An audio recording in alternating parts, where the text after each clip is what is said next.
This week on the road trip, it's England versus Scotland in a 1970s VW, as auctioneers James Lewis and Anita Manning slug it out in the auction rooms of Britain. We've had 3 auctions. Yesterday's was a bit up and down and totally unexpected. You know, after yesterday, it's a mad world. Indeed. It's been one of those weeks, actually, and it's seen Anita employing a very frugal approach.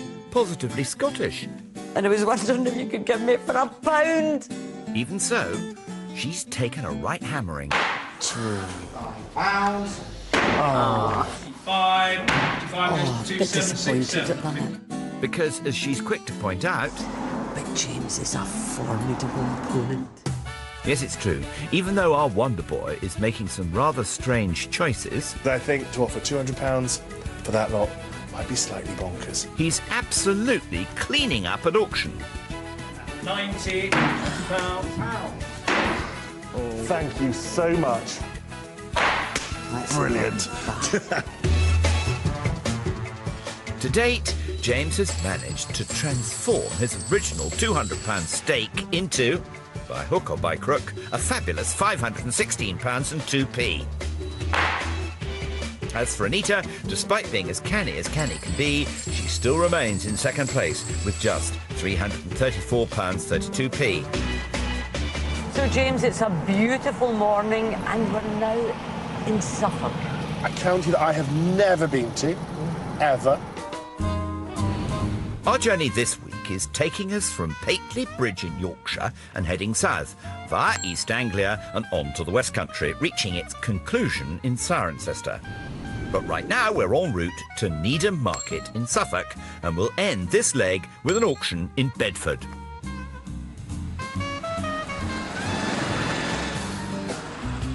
Back in its day, Needham Market thrived thanks to wool.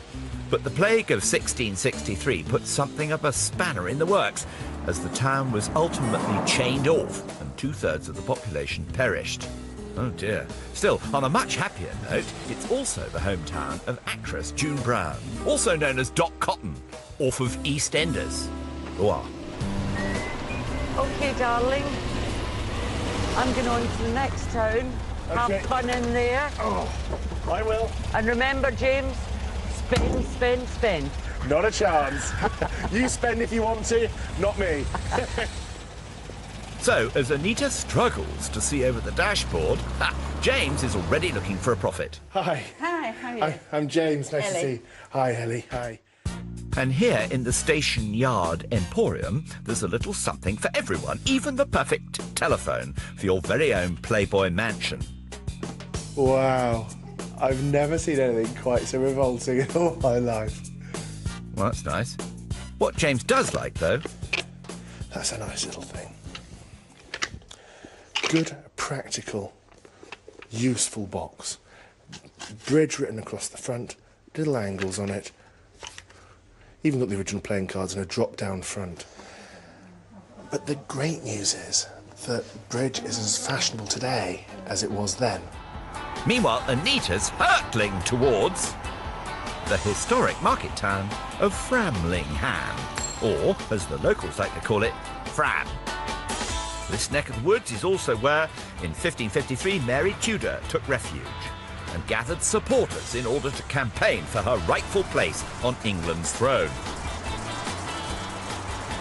And speaking of campaigns, Anita's is to finally outbuy and outfox that old rogue, James Lewis. Hi, I'm Anita. Which brings her to Witch Ball Antiques, a shop she's already just a little bit in love with. It is literally the kind of shop you dream about. So, determined not to waste a single second, Anita's enlisting Jill's help in finding purchase number 1. What a clutter. Wait a minute, I've got these. There's 2 prints there. All right. The National, Grand National. Nice choice. Though these John Beer prints of the 1903 Grand National are priced at £145 the pair. Jill, we're in horsey country. Yes, that's for sure. We're going to an auction in Bedford, which is not too far, and surely they must be interested in horses there. Absolutely. I do like them. You do. When Do you gambling. ride? I had a wee burst of horse riding in my sort of 30s when I realised that I was a big grown-up girl and I could get some lessons. And I was so enthusiastic that I became sort of not bad quite quickly. Did you? But and I did some jumping as well, which was great.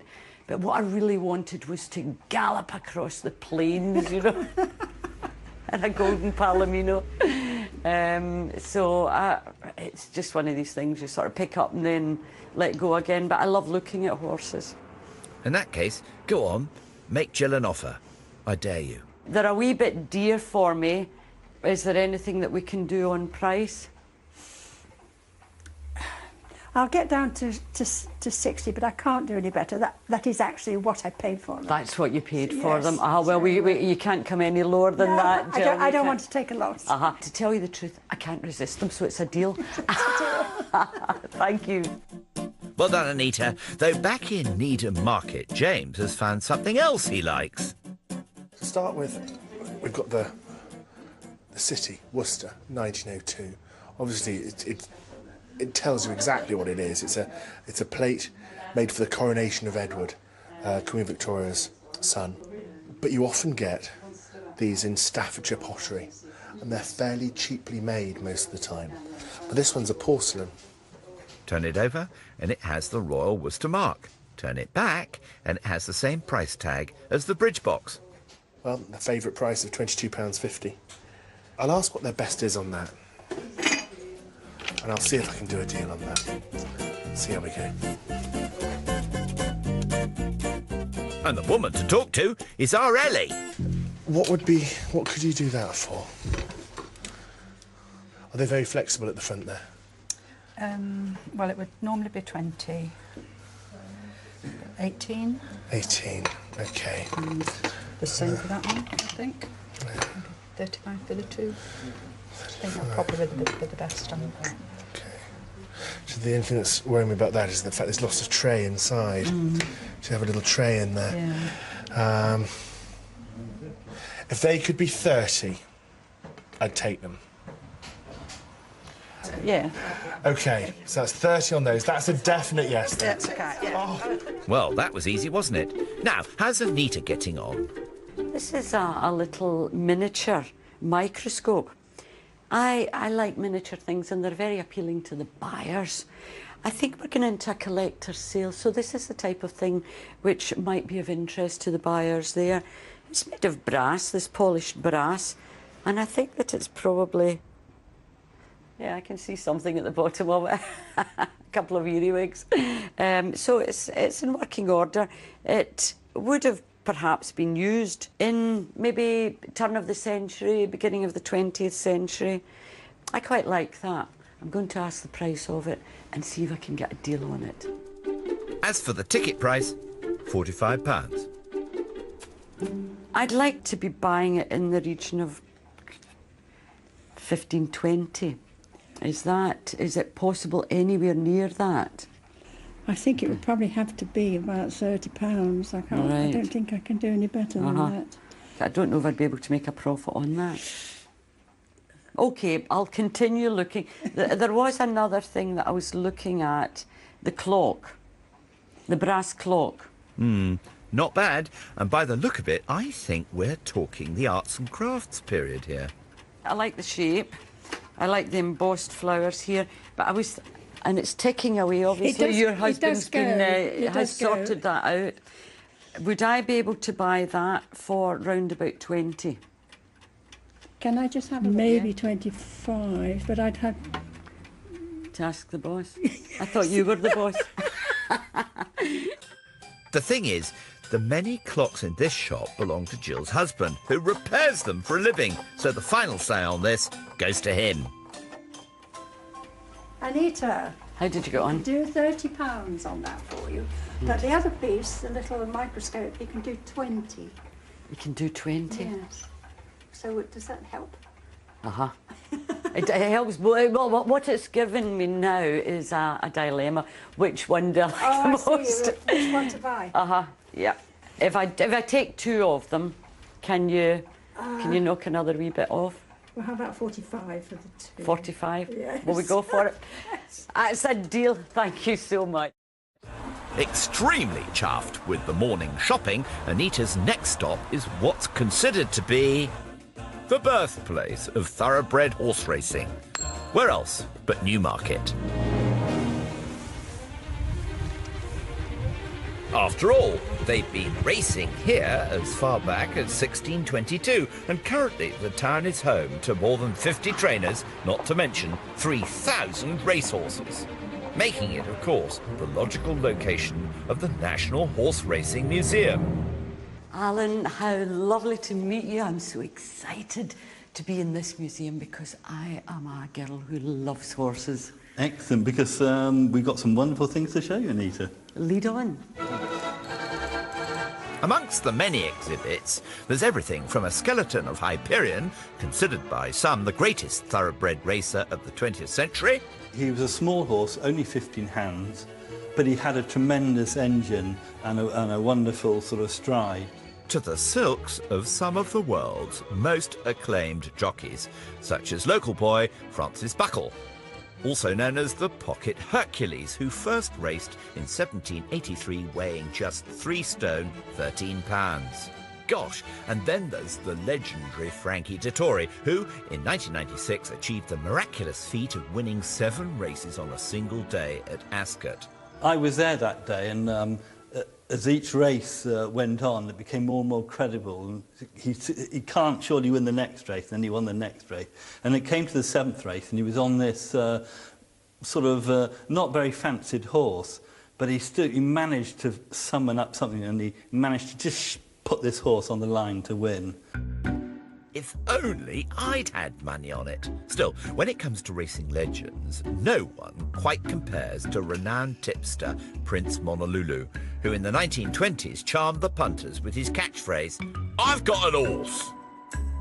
He claimed to be a chief from a tribe in Abyssinia, but what we now know is he was actually born in the Dutch West Indies, and he dressed up in the colourful jackets like this. He used to stand in the centre of the track, and he used to wave his arms back and cry out, "I got a horse," and he used to hand out these little little slips of paper with These a were horse his on. tips These for were the his race, tips. and people would pay for them. People would pay modestly for them, I guess. I suppose that's what makes the world of horse racing so fascinating, because you have so many elements. You have these wonderful creatures at the peak of perfection. You have the jockeys, you have the tipsters, you have the gambling involved in it, and the thrill of the race itself. Speaking of which, Anita, you're in for a right royal treat, love. Next on our tour, the horse simulator, which jockey Lester Piggott once trained on. Say hello to Legless. Nice horsey. Who you're going to be riding.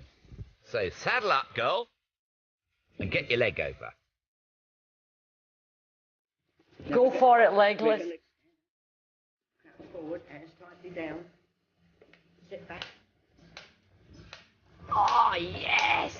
Oh, wait a minute. Oh, getting the rhythm out. What sort of a programme is this? Doesn't seem to be all that comfortable, that position. Champion the Wonder Horse. And on that climactic note, which Anita didn't quite hit, it's time to ride off into the sunset.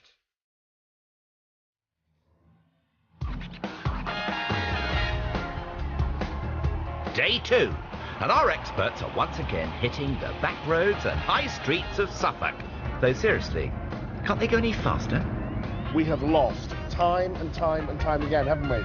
James, we have both decided that the best thing to do is to spend little money. I know. And what have we done? We've gone out and spent money that we shouldn't have. So far on this leg, James is off to the slowest of starts. Despite a full day of shopping, he spent just £30 on 2 auction lots. Anita, on the other hand, has been throwing caution to the wind. She splashed out £105 on 3 auction lots.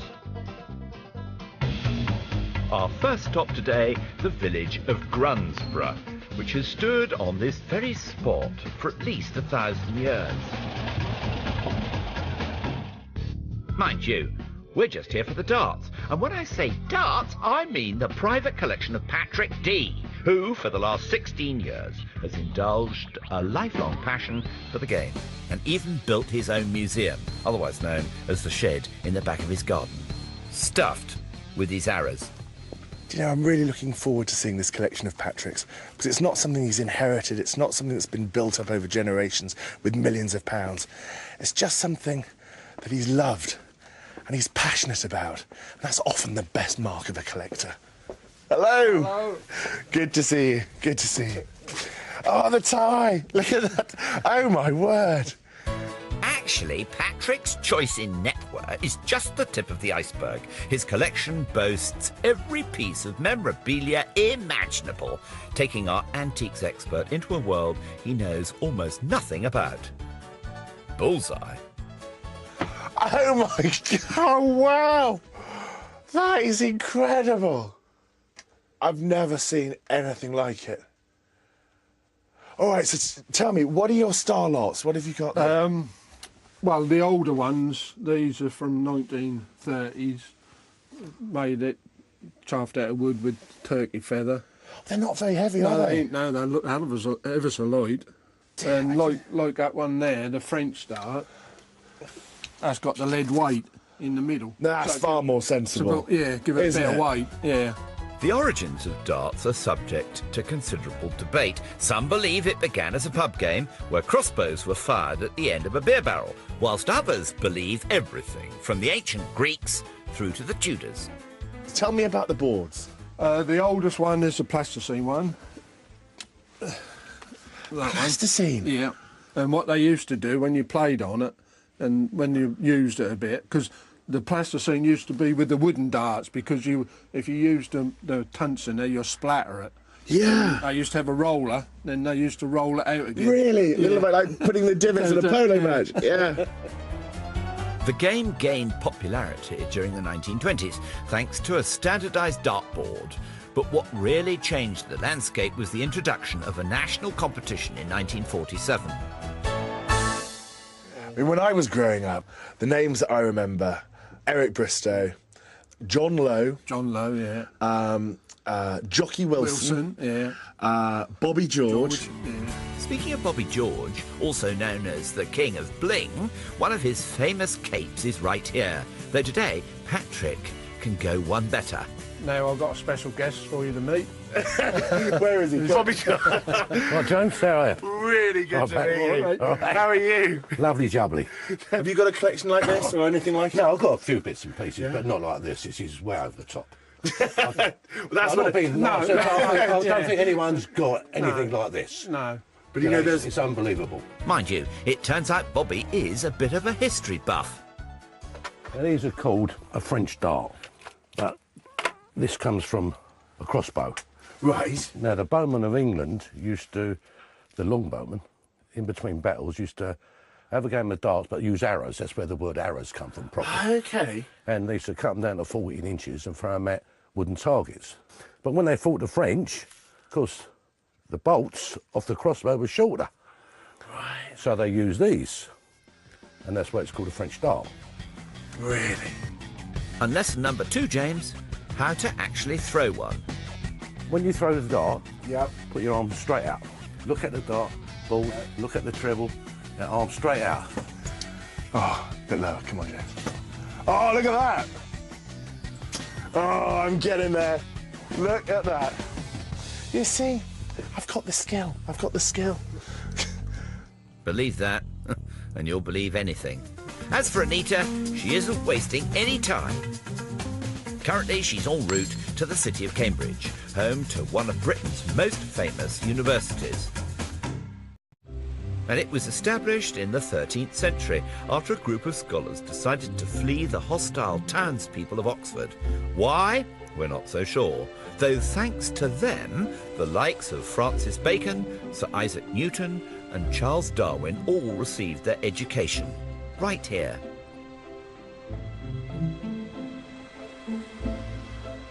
Then, of course, there's the shopping. Hi. I'm Anita. I'm David. Very nice to meet It's you. lovely to be in Cambridge. Now, while Gabor Cossa Antiques may not be the biggest shop in town, it's certainly packed to the gunnels. And what a range! Inspiring Anita to forget her love of jewellery and glass and opt for something outside the box. This is a lovely little box of doll's clothing. On the top here we have a selection of hats from various periods and various styles. Now look at this rather elaborate affair here, which would probably been worn by a dowager duchess. We have little hand-sewn nighties with this lovely little lacework here, little pink bow, and a pair of Victorian bloomers. No girl should be without a pair. I think I'll have a word with David about this little box. Because after all, a price tag of £45 is just a little high for our Anita. I have mixed feelings about this sort of thing. I find dolls' things actually a little creepy. Really? But on the other hand, I'm quite attracted to it as well. Not that I want to dress up dolls, you know, I never did. But there's something about little things. I thought that this would be fun to buy. I think it'd be 35. Mm-hmm. Would it be possible for you to come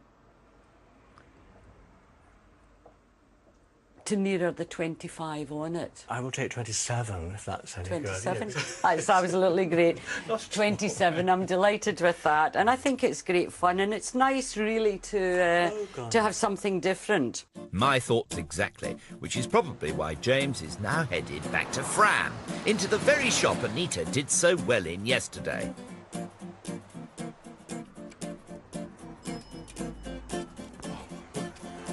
Hello. Hello, James. Lovely to see you. Nice to see you. What a shop. Though, as you make your way around, don't forget the old proverb. Lovely to look at, delightful to hold. But if you should break it... Whoops. Consider it sold. No worry, Cut that. The only thing to consider is, with so many objects, how can James possibly decide on just one?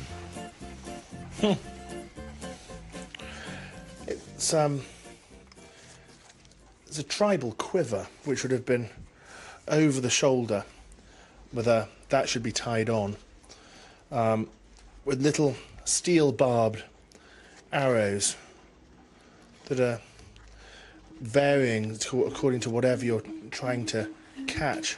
And do you know what? I'm thinking Amazon pygmy, circa 1895. Funny old thing. How much is it? £20. £20? Yes. Well, that's not going to break the bank. But will it make a profit? And more importantly, is James ready to make a decision this soon after lunch? All right, so £20 for that. That's something to think about. Rightio then. Back in Cambridge, Anita's moved on to the local antique centre, where she's wasting no time in tracking down her next bargain. Stephen, Yes, Anita. there are a couple of Scottish items on this desk. Well, I did love say we have a those. complete mixture of merchandise. Although it's silver made in Birmingham, Yeah. I thought it was quite apt where we had this lovely thistle with the amethyst glass stone atop. And in case you haven't guessed, it's a Charles Horner hat pin holder, early 1900s. Very stylish, and right next to it, the item that made Charles Horner a household name, the hat pin. I say, buy them both. I have to have a go at that, don't I? I have to Well, have I a go think at that. I The think you Scottish should. connection. I think you should. Would it be possible to buy that in the region of, in the 20s, 20, 25? Would it be possible? Certainly not 20. Not 20. Not 20, Yeah. because I know what it owes me. So You've paid. But I could certainly do it for 25. 25. Which is nearly a 50% reduction. It's very tempting. Are you going to throw that in with it? I certainly am not. My goodness gracious Okay. me. Oh well, it was worth a try. What if I said you can have them both for a £50 note? That's got to tempt you. It's certainly tempting me. It's certainly tempting me. It's certainly tempting me. I've got to take that. Well, okay. I'll get them wrapped up. It's a Thank you, deal. and good luck with them. Thank you very much. I mean, I'm very pleased at that. Good. And so you should be, girl. That's an absolute bargain. James, on the other hand, loves just about everything he sees. How about the shells for a group, for the whole lot? 50, okay. So I like that. I like that. This is a good little group. It's by a very well-known factory called Royal Ducks, based in Czechoslovakia. And the raised pink triangle mark is the earlier mark. And they were well known for doing this, known as a blush ivory glaze, which is quite matte. And then they would have a dusted gilt. And in this shop, there's two pieces. One group of donkeys, very nice, and one goat pulling a cart. If you wanted two, I can do them for 55. How about that? 55, okay. Let's see now. There's the quiver for £20, the shells for 50, and the royal ducks also 50, or 120 the lot. What sort of deal could you do for all three? I could take another £10 off, but that's it. 110. Deal. Thank you very much. And now James is done for the day, it's time to reunite our experts for a little show and tell. Well, I'm intrigued by what is under that cloth. Show me your first buy. Okay, here we go. Doesn't that look so beautiful, James? There we go. I must say, it's more aesthetically pleasing than your old bag of bones. Well, you can't get much worse, can you? Price though, £50? £50? That's not bad at all. It's not bad, is it? It's not bad. So my first lot is a pair of prints. Now, these prints are of the Grand National, which is not a new market, Yep. but it's another famous course. I think it's Aintree. So it's a pair of nice, horsey prints. And I'm just hoping that Bedford isn't too far away from Newmarket. That one's a particularly rare Australian print, I know. That's right, something. Yeah, incredible. So tell me, how much were they? I paid for it £60 for the two. Oh, that's fine. Now, my next. What do you think of that? It's in lovely condition, 1902, Worcester. Yep. Commemorative plate. I've never, ever seen one of those. So I thought it was really unusual. I don't know whether it's worth £5 or £100. Well, let's hope it's not the former. My second item, James, is a little brass clock. Ooh. I love this lovely arch top here. It's a lancet shape, isn't Yeah, it? It's great. it's arts and crafts again, and it has this little detail of the embossed roses on it. £25 I paid for that. That's cheap. Has to be cheap, doesn't it? Yeah. I can see that doubling money.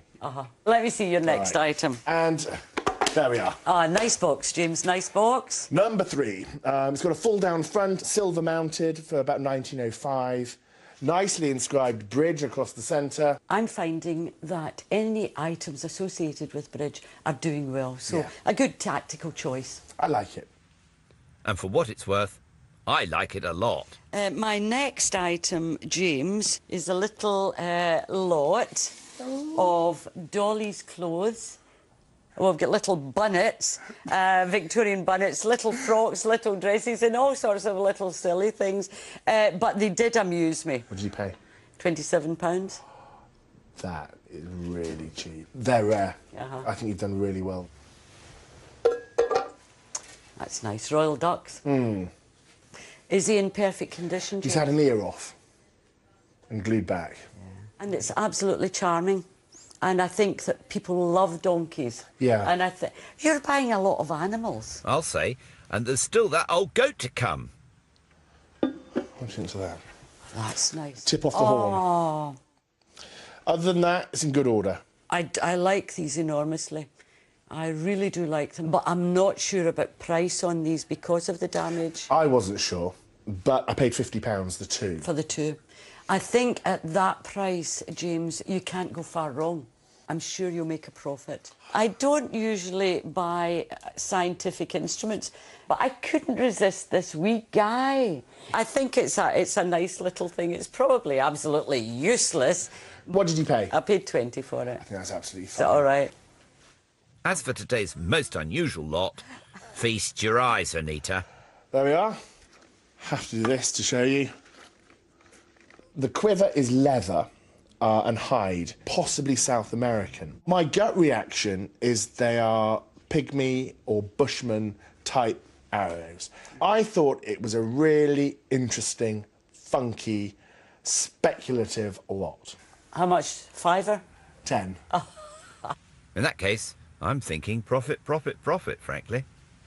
My last lot, we have a little silver hat pin holder. Again, we're looking at a lovely piece of Art Nouveau. Very you. In exactly the same way that arrow thing is very me, that is very you. Oh. What did you pay for this one? 50? You've done all right there, haven't you? Yeah, I like those. I think there's another £80 to £100 there. Fingers crossed, James.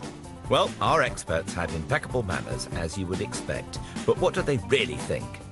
The dolls' clothes really leave me totally cold. But I do know that there is a great market for them. And textiles at the moment are doing really well. But dolls aren't. So it's going to be an interesting thing to see whether the doll buyers are still prepared to pay a lot of money for miniature textiles. The quiver and arrows, well, is that not a typical James Lewis item? At 10 quid, it's not going to make all that much difference. Not something I would have bought, but there'll be somebody out there that wants them. Here's hoping. After beginning this leg in Needham Market, Anita and James now end with an auction showdown in the town. During World War II, Bedfordshire effectively became the spy capital of Britain, possibly due to its central location, with everything from code breaking to the training of secret agents taking place right here. Though more importantly for us, it's also home to W&H Peacock, our auctioneers du jour. Are you looking forward to it, James? You know, what do you think the answer is to that one? We look forward to every auction. I dread every auction. But you know, the room's full. They're flowing out the door. Come on.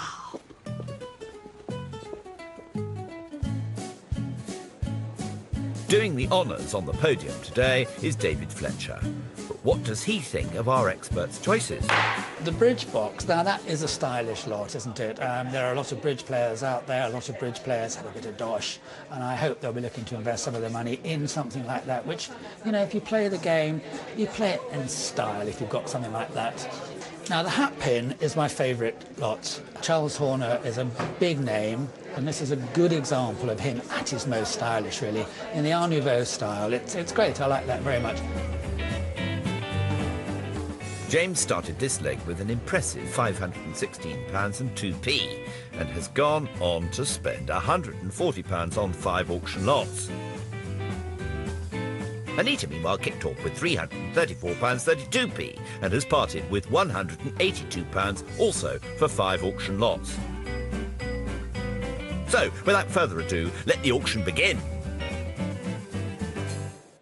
First up, Anita's brass arts and crafts mantle clock. This is going to do well. Let's hope so. £50, I say. 30. 30. Straight. 40 online. 45. 50. 5. At 55. Calm down. It's not you. You're not up there. At 55. Stop it. It's in the blue shirt, 65 at Q. 70 in the blue shirt. At £70. They're out online and I sell them now at £70. Yes! Well done. Well done. That is fantastic. Yes, indeed. That's a £45 profit pre-commission. On to James's Edward VII commemorative plate. 10 for this. 10, 12. 15, no, at £12. 15, 15 there. 15, 18, 20 in the front row. 22, 25, 28, 30, keeping up, James. 25. No, at £35. Back of the room, all done. That's all I hadn't got a clue what it was worth. So. right. £25. 35? Oh, sorry. Yes, you pinching a tenner off me. Nicely played, James. We're off to a cracking start. And next, it's Anita's miniature microscope in polished brass. 20 and bid, thank you, sir. At £20. 22, 25, 28, 30. Yes. At £30. Come on. Come on. At £30. 5 will go 35. Come on. At 35, 40, 45, 50. Yes. At £50. Go on. You're about to make a young lady very happy. In the middle of the room at £50. Yes. Well done. Well done. Great auctioneer. Oh, yes. That's your money doubled and then some.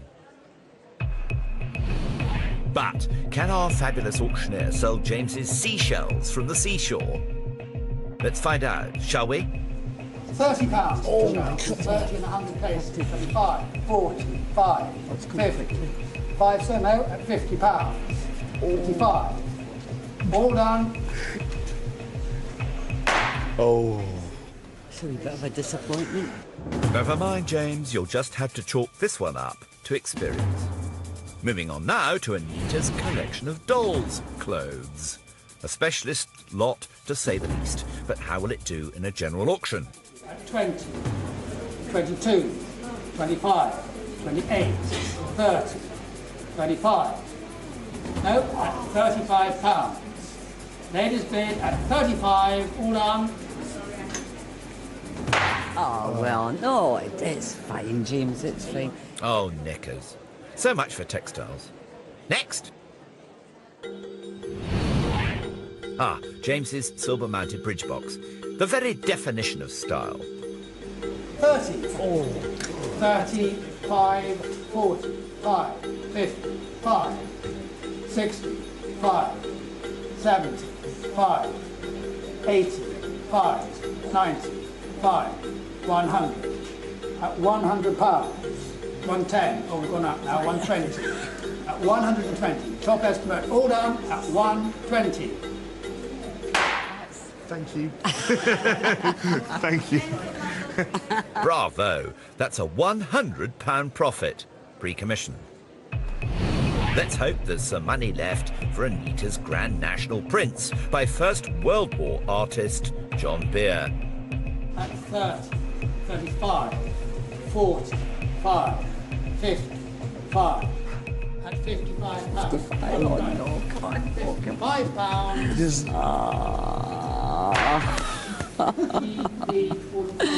Oh, well. There was nobody even to look at, to encourage, was there? I know. It's our first loss of the day, I'm afraid, and it means James is galloping ahead. His next item, that cheeky South American quiver. I've got £10 on the book. Oh. £10, 12, 15, 18, 20, 22. At £22, 25, 28, 30, 35, 40, 5, 50, 55, fresh bid. No, at 55. All done then at 55. Wow. Oh, well. That's okay. Yeah, that's okay, absolutely James. fine. That's okay. Though let's not forget, it did make a decent profit. Looking to regain a little lost ground, Anita's last great hope is this charming Charles Horner hat pin and hat pin holder. Best of luck, old girl. At 50, 5, 60, 5, 70. At £70. Yeah, here. 75 online, 80 with me at £80. Come to you in a minute, 85. Oh my, this is exciting. 100, 110. Yes. 110. Online. I'll take you now. 120. See, I didn't forget you. 130. 140. 150, may I say? 150. 160. 170. 170. 180. At the back of the room. 180. 190. Go on. 190. Round it up. One more. 210. At 210. I'm working jolly hard on this lot, you know. At 210. It's online. All done. Sure. Have another one. Oh. Well done. Well done. Brilliant. Oh, that was good. That is a fantastic result. No, but it was so exciting, wasn't it? And dare I say it, that figure gives Anita the lead in this auction. But there's one item still to go. James's slightly damaged royal ducks. Mark you, there's no doubting the quality. They've got everything going for them, apart from the fact that they're broken.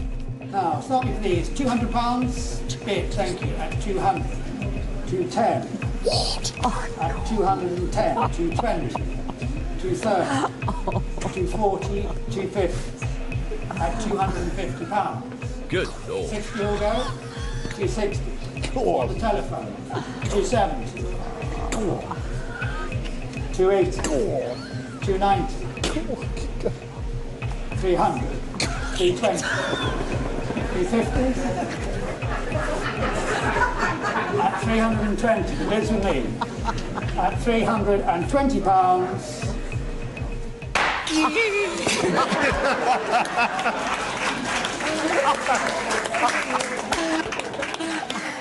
Oh, my word. James Lewis, you old dog, you surprised yourself. Pre-commission, that's a staggering profit of £270. When he said 200, I thought he was asking for 200. When he actually said 200 bid, I thought, oh, what? I can't believe that. I mean, that's a great result. Really, really pleased. So. Well, what an auction. Anita started with £334.32p and after commission made a profit of £162.40p, giving her a grand total of £496.72p to spend tomorrow. James, meanwhile, began with £516.02p, and after making a massive £339.70p, the lead is once again his, with £855.72p in the coffers. Where are we off to now? Oxfordshire. Let's go. Onwards and upwards.